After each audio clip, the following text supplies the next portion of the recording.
you made it a big event in your book, the year of going to Crenshaw. Mm-hmm. What year did you go to Crenshaw, and tell us about it? 71. It was either 70, 71, right? When I went to Crenshaw.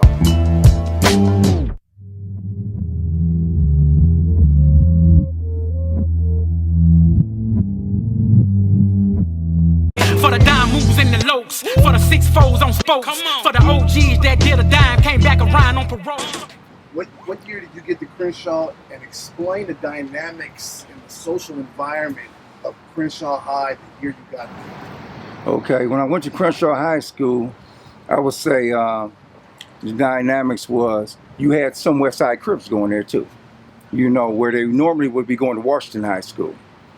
You know, because we had a thing up there, you know, and like when I was there, we didn't have problems with the Crips that grew up in the 60s, because them was all my homeboys that grew up in the 60s. You know what I'm saying? There was a lot of, some of my other homeboys out of my crew, they were stayed there too, you know, not in the 60s, but Dewey did, but they were hanging around me. So they was familiar with everybody else. So your freshman year at Crenshaw is what, 1971? Yeah, it had to be 1971.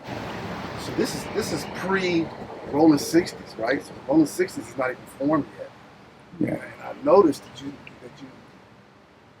mentioned Rolling 60s. That Crenshaw High was a V&G school. Well, it was.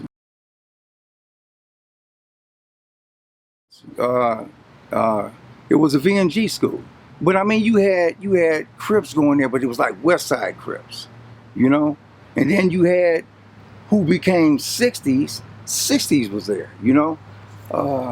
I may have misspoke on that one because, yeah, you did have, because you know, you had Perry Manuel, a lot of people that went there out the 60s would go right there, man, you know? Yeah. Do you know Tookie, and have you ever met Tookie? Oh, yeah, Stanley Williams, I know Tookie real well. And I don't know how they said 1971, because that's not true. Tookie and them was going to Washington High School, hanging out at Sportsman Park, and they was West Side Crips. When I met him, he was a Crip. And Tookie's about four years older than me. What year did you meet Tookie, and how did you meet him? Okay. I would say it was 1968 or 69, based on I was going to Horace Mann. And I met his play sister, Francine, and I talk about her in the book, and she always wanted to introduce me to Tookie, you know, her big brother. I'm like, what for? She's like, oh, he's the founder of the West Side Crips.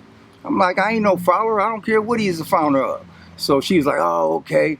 But then one day, she kept on hitting me up, so I went over there, and I met him, you know. I met him that day on the side of the school, and I think, if I'm not mistaken, it was maybe him, Tookie, and it was either Tookie, Raymond Washington, and this dude named Erskine. Okay, there was a dude named Erskine, and there was a whole lot of Crips over there, man. You know, and it was just me and the girl, right? And keep in mind, I'm not no gangbanging dude at the time, right? So I'm like looking like, man, look at all these niggas over here. I don't know whether I should go with her or not, but we did, and we walked up. She said, hey, and then the dude, Raymond, said, hey, Tookie, here come your little play sister, right? And he turned around and looked, and she introduced me and all that. He asked me, what's your name? I said, Michael Jourdain. He's like, man, what kind of name is that, right? I said, it's French. And he kind of laughed at it, you know, he laughed at it. And that's how I met him. I met him that first time, you know, then. And he asked me to look out for his sister, Francine, right? And I was like, well, she with this dude Rodney. Shouldn't he be looking out for her? And he looked at Francine and, you know, he's like, yeah. But I still looked out for her. You know, me and her was real cool. So I'm guessing Swig had a bigger impression on you than Tookie. Well, yeah, I tell you what, at the time, Swig and Tookie, they were like the same equals. Just because Tookie had the muscles, you know what I'm saying, that didn't really scare everybody. You know what I'm saying? And Swig, he'd get them up. You know, he'd get them up. And something happened like that up at Crenshaw High School. You know, yeah. Tell us a little more about Swig. We hear about him being the founder, co-founder of V&G. Yeah. What was his personality? Who was this guy? Swig was this kind of guy.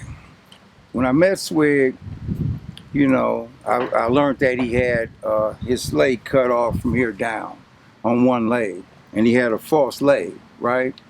So I took it that that's why they called him Swig, you know, because he had a false leg, and that's what he told me. So Swig was this kind of guy. Orthopedic hospital botched surgery on him, right? And they had to cut his leg off. He got $90,000, and at that time, $90,000 was a whole lot of money, right? Okay, he's a youngster, so he buying all the fly cars, you know. He's 66 Impala, tricking them out with 520s, Krager's, color bar, 8-track tape, you know, and all that. But the streets are not knowing this was a settlement. They think this is a hustle. Yeah. Right? Well, you know what? I don't even know if they really thought it was that, because mostly everybody knew, because it was on the news in the newspapers, you know. So I don't really think that they thought he was hustling, you know, getting it that way. I don't really think that. As a gang member, was Swig a fighter, a shooter, a strategist? What was his MO that made him stand out as the leader of the Van Ness boys? Well, I would say Swig, he was a fighter. You know, he could fight. You know, the Youngs had these big hands, man. I'm talking about, you know, big hands, right? And when they throw him, usually when he hit somebody, he knock him out. That's the kind of dude he was. He get out with that one leg. He had no problem. You wouldn't even know he had that one leg. But yeah, he used to get down like that. As far as, you know, the shooting part, he do some shooting, you know. But we had shooters, and we had, you know, people that get them up and shoot. I was one that get them up, and I would shoot. Did him and Tookie ever cross paths? Yeah. And what was the outcome of that? Well, one time, you had Chucky, and I don't know if Michael Conception was with him that day. You may have been with him, but we were walking. We were up at Horseman on 11th Avenue, and I think that would be, that's 57th. No. Yeah, it is 57, I believe. But anyway, right on the corner, they came from around the Crenshaw, and me and Swig and some of the Van Ness boys was on the corner. Now, and it was about 15, 20 of us, right? And here comes Tookie. He leading the pack, right? He leading the pack, and I'm looking and see all these dudes been in the corner, right? So Tookie got off, pop, right? I was standing up there, and I'm like, damn, I didn't get shot, right? Because I'm like, fuck, you know. So I thought it was a blank gun, but they came and then walked up, and then him and Swig started getting them up, you know. And we people kind of like let that happen, right? But then the police swooped, you know, the police swooped, so everybody started scattering. And a lot of us Van Ness dudes, I would say out of 20 of us, probably 8 of us had pistols. You and Tookie end up bonding. You guys formed a relationship. Yeah. Was that relationship ever an issue with Swig and the guys? Yeah, kind of, because Donna Ray was at a boys' home called Bob Simmons, right, in Compton. Tookie, Buddha, Monk Man, these are Crips. And every other Crip that was up in there, right? They was giving Donna Ray hell up in there, right? But me and Tookie had got cool. We had got cool through his play sister, Francine. We had got cool, we talked, you know, and so plus when he came in the hood, this is when he respected me. He came in the hood, and Chuckie Madison, Cute's cousin, and Cute to tell you about it, he had a fight with Donna Ray. And he was recovering for that. And his daddy said, boy, go out there and fight, right? So it's Swig, Tookie, pulled up in the Pinto, right? And it's Crips and Magnificent Seven and Van Ness. And they getting down. It's a one-on-one. So me and Tookie standing together, right? And we talking. And Donna Ray getting him up with Chucky, and Chucky letting him have it, you know. And I'm like, Don Ray, hold your head up, man. You fighting like a bitch, motherfucker. Stop that shit. You know what I'm saying? I walked up on him, so I walked back over there with Tookie. And me and Tookie was laughing, right? And Swig was like, man, hey, Don Ray. But, you know, they was getting him up. And I would say it was a tie, right? But keep in mind, Chucky he got shot in the leg. So it was a dude, Ray Kelly, had this rifle, and he was over there, like, you know, posted with the rifle, and he had it on Tookie, you know. And Tookie said, Mike. I said, what? He said, you see that dude over there, man? That nigga gonna shoot me. So I'm like, that nigga ain't gonna do that, not with me over there, like that. So he said, man, I want you to roll out of here with me, you know, in the Pinto. So I'm like, man, hold on. So I put my boy Raul on Ray and told him, don't alert Ray, but don't let that nigga shoot over here, right? So Raul went and got posted up with Ray, you know. So me and Tookie got in the car and my partner Dewey, and I'm telling him, get in the car. He was scared to get in the car because he was a coward kind of dude, but I love him. That's my brother. And everybody ain't got it in him. You know what I'm saying? But we still got to love him, right? So me, Dewey, and Tookie got in the car, and we rode in the projects, man. And I guess he wanted, you know, to show me the kind of strength he had. Tookie got out the car and did that Crip whistle, and 500 motherfuckers, I swear to you, they just did this. Swarm. I was like, damn, I mean, he shouldn't even come here, right? But, So Tookie had pool on the east side of the project. Shit, he had it all, man, without a doubt. He went in them projects and did that whistle, man. And, you know, he's like, see, little homeboy, check this out. I was like, yeah, you know. And so we rolled up out of there. You know, dudes was talking to him, giving him love and all that stuff. And I think he got the respect than me most when I rolled out with him. Because, you know, Swig and them was there, but I rolled out with him. You know what I'm saying? And they didn't like it. They was hating on it. But I wasn't gonna let them snipe him like that, because that wasn't cool as far as I was concerned. Because that's what they really was gonna do, you know. You mentioned Chuckie Madison. Yeah. Keith's cousin. He stayed on like 52nd and 3rd, 4th Ave around that. No, Chucky stayed on 2nd Avenue and 54th, between 54th and 57th, right in the house. We used to go lift weights over there. That's the heart of B&G hood. Without a doubt. Chuckie Madison was a magnificent 7 West Side Crip. Mm-hmm. Explain how that worked out. Okay, number one, it worked out like this. Me and my homeboy Dewey in row, okay? Because I formed my own crew. You know, me, Dewey, Raul, Michael Grant, Tony Morgan. So we were cool with Chucky. Chucky lived in the hood, and I understood what was going on. I stayed in the 60 hood. So without V&G, it's like, you know, and didn't have no problems. So I wasn't going to let them do nothing to Chucky. You know what I'm saying? Not in my presence. Well, when in my presence, ain't nothing I could do. But we had that kind of love and respect, you know. Cute, Rusty, and Mouse would come over there all the time in a Skylark. You know what I'm saying? Ride around in the neighborhood, Mouse talking shit, you know, trying to get somebody with a one-on-one with Rusty and Cutes and stuff like that, you know. But so we was like, you know, we really wasn't haters of each other. You know what I'm saying? It was like more testing. Just see what kind of skills you got. Because we went over to Chucky's house and we would lift weights in the backyard. Because his father would be like, you boys don't be up with that bullshit. You know, we'd be lifting weights. You know, and that's when they had these weights, man. I don't know if y'all know about it, but they had these weights and they filled them up with cement. And they weren't steel weights. Yeah, and that's the kind of weights we had.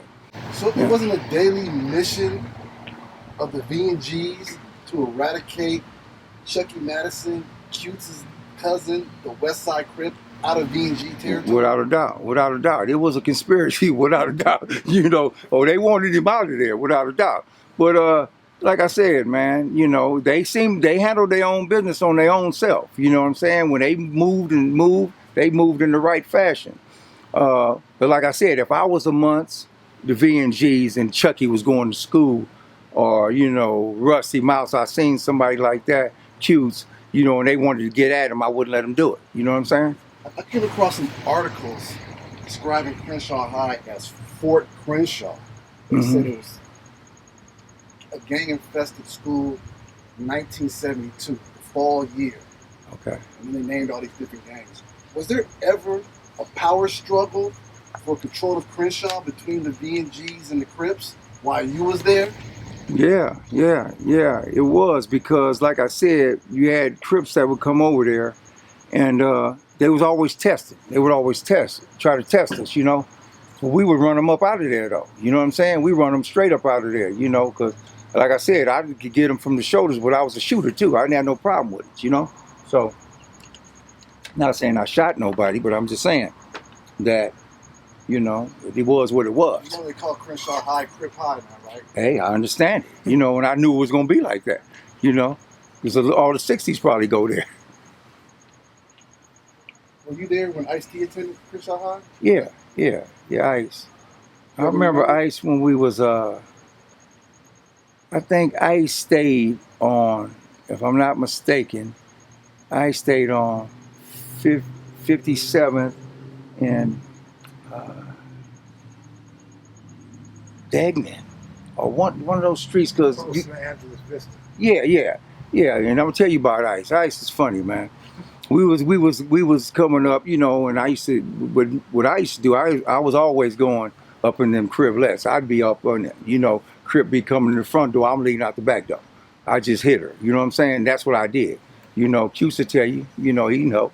So anyway, one that was up there that stayed on Chesley, me and my homeboy Dewey was like walking back, and here come Ice-T, right? But he wasn't Ice-T then, you know, and he was talking shit, you know. Hey, this is Crip. I'm like, the fuck you talking about? You know what I'm saying? I mean, we ain't even tripping, right? But he was tripping, right? He tripping. This is Crip. So me and my homeboy, we chased him back to his I think he was staying with his grandmother, and she was mad. She's like, why are you chasing my grandson? And she was like, and you just like him with that straight ass hair, and how the hell you chasing him? You know, she was doing that, right? So I was looking like, no, he the one, you know, he the one starting it, you know. So, you know, we left, and I never came back in contact with Ice-T. He kicked it with one of my good friends, MC, Michael Carter, you know. Yeah, but Ice is cool, you know. I mean, you know, because I'm like this, man. What happened when we was kids, man. That was a kid's mind, you know. Let me ask you something about your high school years. 71, like 74-ish. Mm-hmm. Was there any killings within the V&Gs and the Crips at that time, or this came into play later? Did you lose any homeboys from V&G during your high school years? Yeah. At the hands of the Crips? Yeah. It was a dude named, we called him Fred Astaire. We was at a party on 8th Avenue off of 54. This dude, little Rudy stays up there. But they was giving a party, and some dudes drove by and they was busting. I don't know who they were, but they was busting, you know what I'm saying? And he got hit. So, you know, and he died, you know, and everybody had love for him because the dude just danced. I could see him being, you know, an entertainer. He was going to be one of the ones coming out the hood being an entertainer. You know, he wasn't really with the gang. Raul, you know, introduced him to the gang, and, you know, and that's what fucked him up. But he wasn't really the gang kind of guy, you know. He was a cool dude, and I hated to see that happen to him. But yeah, we lost him, you know, and a lot of dudes, Gene, Killer Gene and all them, man, they hated to hear that shit because they knew how he was. You know, he wasn't really with it, and a lot of people had love for him.